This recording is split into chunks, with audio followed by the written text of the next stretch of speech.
Hi, welcome to Your Great Journey. We offer brief tips, techniques, and insights to help you move in positive directions and master big change. For more information, please visit yourgreatjourney.com. Your Great Journey is brought to you by audiobook publisher Wetware Media. Wetware Media publishes a wide variety of personal transformation audiobooks available from any major online audiobook retailer. For more information, please visit wetwaremedia.com. That's wetwaremedia.com. Today we're sharing some helpful information from psychotherapist Dr. Julie de Azevedo Hanks, author of the popular audiobook, The Assertiveness Guide for Women: How to Communicate Your Needs, Set Healthy Boundaries, and Transform Your Relationships. In this audiobook, Dr. de Azevedo Hanks helps you avoid rumination and regret when you're unable to express yourself or even acknowledge your own needs, and learn to assert yourself and get what you want. In this episode, Dr. de Azevedo Hanks explains the many important reasons for practicing self-compassion and offers a practical exercise to help strengthen your self-compassion. Most people find it easier to feel and act compassionately towards others than to their own difficult experiences. I'm supposed to be the strong one in my family. I was taught that it's not okay to cry. Crying is for sissies. I'm so sad about the death of my son, but I was just taught to soldier on and get back to work. I've heard these phrases come from clients who are dealing with significant struggles and pain. To me, they indicate that we don't give ourselves permission to grieve, to be sad, or to be imperfect. But do we not allow for these things for others when they are in emotional pain? My hope for you is that, with practice, you'll extend the same compassion to yourself as you extend to others. Awareness exercise. Practicing self-compassion. Think of a recent situation when you felt pain of any kind. It could be a physical injury or a relationship injury.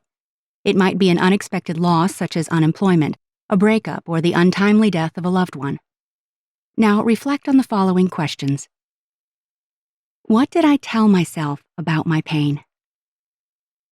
Was my self-talk nurturing or was it critical? Did I validate my suffering or minimize it? How did I behave toward myself when I was hurting? Was I able to provide nurturing, comfort, and validation to myself? Now think of a child you know.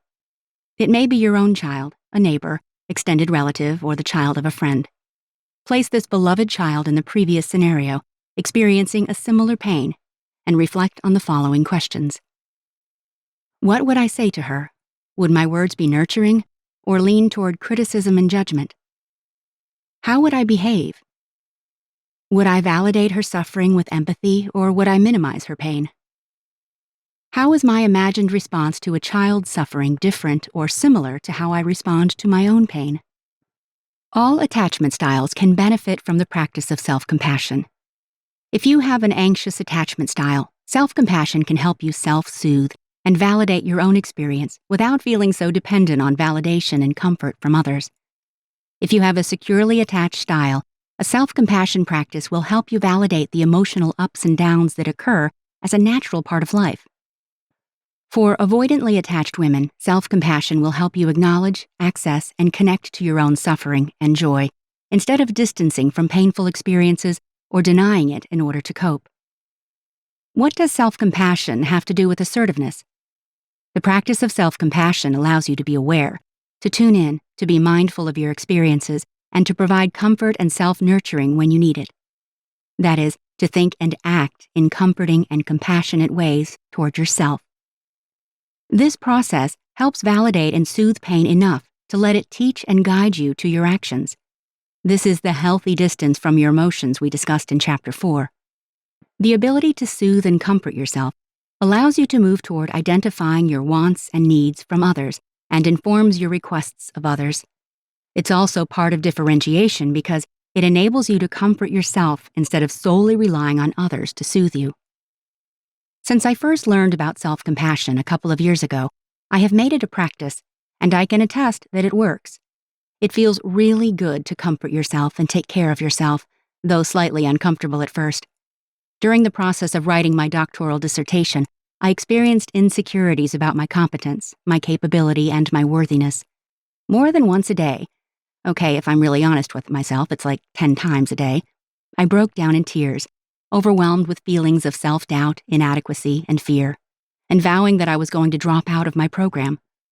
I found myself saying things to myself that I would never say to another person. My self-talk was something along the lines of, "Who are you to think that you can write a scholarly document and actually have it pass as some kind of original contribution to the field of marriage and family therapy? You don't have what it takes. You've never been the smart one in your family.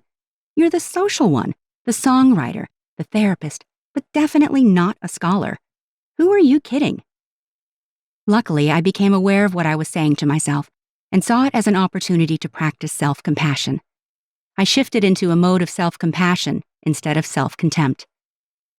I started stroking my arm softly, like I have done hundreds of times to my children when they were struggling, saying to myself, "Julie, this is really, really hard. You have taken on something that is challenging you in completely new ways. You are having to shift how you view yourself and your capabilities. Of course, it's bringing up feelings of inadequacy and thoughts that you're not good enough. Remember the stories you've heard from other friends and colleagues who've completed their PhDs? They all had times when they wanted to walk away, when they feared they weren't up to the challenge. You are not alone. You can do this. You have taken on and worked through other difficult, scary, and vulnerable risks, and you're still here. It's okay to feel overwhelmed. I am here for you. I value being present and empathetic to others, and it felt so comforting, so satisfying to be there for me. Thanks for listening to this excerpt from the audiobook, The Assertiveness Guide for Women. You can purchase the complete audiobook from any major online audiobook retailer. If you'd like more information, please visit yourgreatjourney.com. Please be sure to subscribe to the show so you don't miss an episode. And if you like the show, please rate and review it. And please share it with friends who might also enjoy it. Thanks for listening. This podcast is for information purposes only. The views expressed on this podcast are not medical or psychological advice. This podcast is offered with the understanding that the publisher is not engaged in rendering psychological, financial, legal, or other professional services. If expert assistance or counseling is needed, the service of a competent professional should be sought. Your Great Journey is brought to you by audiobook publisher Wetware Media.